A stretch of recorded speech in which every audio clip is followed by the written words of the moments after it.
Hello, folks. This is the Picky Gamer, and we're going to talk about what's going on again at Nintendo Treehouse on E3. Of course, lots of people will say, why aren't you doing PlayStation or Xbox? Well, sadly, due to lots of stuff that's going on, I usually actually am able to catch up with Nintendo compared with the other two who are like, oh, we're going to buttload amount of money to actually get that. So that's why I'm not really even looking into them, but I do hear some good things from them. Yeah, just for right now, I can't really get interested because I'm way behind. Well, at least the good news for Xbox, I have a Xbox 360, but that's just one behind. While PlayStation, I have a PlayStation 2. Yeah, you see how messed up that is? But anyways, let's talk about what they're doing right now. So, well, not right now, but what happened in the past. I'm going to talk about the 4 games they did so far. First is, of course, Pokemon Go. So Pokemon Go, a lot of interesting things they talked about. First is that you're able to control the strength of the Pokeball. And when you look at the Pokemon, you have 2 circles, a white circle and yellow circle. If the yellow circle becomes small when you throw the ball, that's a better catching rate. The music is toned to walking, and it's toned a little bit fast, so you actually could get some running in. Jaywitz was there. Jaywitz is there. Yeah, he actually got to be on the panel. Lucky guy. Yeah, it's kind of funny. The first Pokemon reporter or even Munching Orange, they don't get to have a spot like Jaywitz does. Not trying to poke and say ha, but I'm just saying. Anyways, Pokemon Go Plus, you have a light that tells you what's going on, and it vibrates too to tell you what's going on in game, so you don't actually have to look at your phone every single time. It works on the iPhone and the Android, and it helps when it comes to them. They're like, they want you to look at the environment, check it out, enjoy yourself. So to actually have you glued to your cell phone is defeating the purpose. So that's one other way why Pokemon Go Plus is made. It actually helps to allow them to actually just walk without actually be glued to the phone. So when it comes to Pokemon Plus, Go Plus, you actually have a few lights. You have a green, red, or rainbow.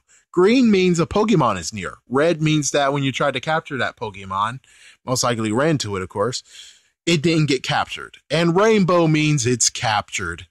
One thing that's interesting that they slipped out, but they kind of forgot they said slipped out. It looks like Pokemon Go might be arriving at the end of July. That's what they told us. But they kind of forgot. And as for those who are like, how much does Pokemon Go Plus cost? $34.99. That's right. It's like as if you're buying a Pokemon game. Yes. Wow. Holy frick.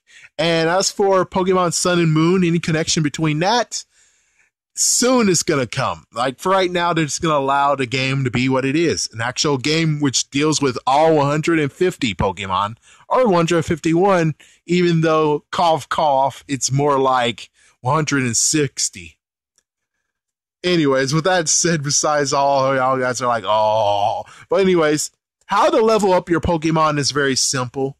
How to level it up and evolve it, you get something called Pokemon Candy. This is a new system, so you don't actually have to stop and battle people to evolve it. One good thing to note, because of Jaywitz, well, not really because of Jaywitz, it's just a nice little thing they threw in, is that Squirtle actually has to get 25 candies to evolve into War Turtle. So yeah, you gotta feed him a lot of candy. And trading is going to be added soon as well. First, they just would like to have the whole aspect of going around and checking out the place that you live. And there's also plans of cool co-op like we saw in the trailer with Mewtwo. And there's actually some that they did work out because it turns out a group of people had to be used to take down a gym. Yeah, so gyms are not as easy as you can do like in the game, because you can just go with one person, but instead it looks like it might be a multiple amount of people that needs to be there to defeat. Kind of like a dungeon. Yeah. And well, there might be thoughts of putting these thoughts that they saw from this new experience into other gameplays. You know, like Pokemon Sun and Moon, or at least the next adaptation, might actually get a nice surprise of addition from it, which is kind of cool. So, without further ado, that was Pokemon Go. Now we're going to talk about the new game. That's an RPG, and it's cute. Very cute. It's called Ever Oasis for the 3DS. So, I'm sorry, I had to put something in there. That was kind of funny. But anyways, so the person who was involved with this actually dealt with Final Fantasy 1, 2, 3, and he came back later for Final Fantasy 11. He had to deal with Mana, and there's so many other things. This is technically like what happened with Citizens of Earth. I think that's what it was called. So Citizens of Earth is technically the same folks who actually created Earthbound in a way. So this is the same deal. It's like for those out there who's like, oh, Final Fantasy went bad after the fourth one. You have this option now because this is made by the same guy who dealt with the 3 games, or he had some inputs on it. So a few things that I got from it, not all of it, because you can definitely check it out, and it's better that you guys get to check it out instead of me just talking about all the stuff that they did. But anyways, it's set on the desert. The main character is the leader. He has to develop the Oasis. Later on, you actually hear that he might actually have to try to save his brother. The bad guys are called Chaos Plants, and they affect everything around. So all the animals, it's kind of like what happened with Dr. Eggman in a way, that he had robots, and as soon as you defeat the robot, a cute little critter comes out. Same deal. Same exact deal. You can play as a man or a woman, which is good. You also have a penguin-owl hybrid creature. The names of the heroes are from an Egyptian background, and the silly names for bad guys, because why not? And the gameplay is different between day and night, because at the daytime, you're able to go shop, and at nighttime, the shops are closed, and if you go into the forest, there's even tougher bad guys. Interesting, isn't it? My interest, I think is cute. I saw all they did with it.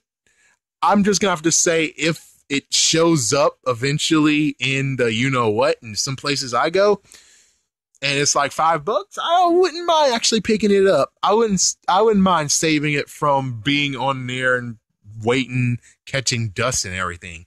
I'll actually go and save it. No matter where it is, I would save it as long as it's a decent price. I know I might be a cheapskate, but I'm picky at what I buy, and I'm picky on the price of what I buy it for. Ding! Picky gamer. So anyways, good game. Next is Box Boy. Now, Box Boy actually came out, and I think I heard about it. Now you have a sequel, and it's a puzzle game, and it's a sequel to, of course, like I said, it's from 3DS. It's very fun. I like it.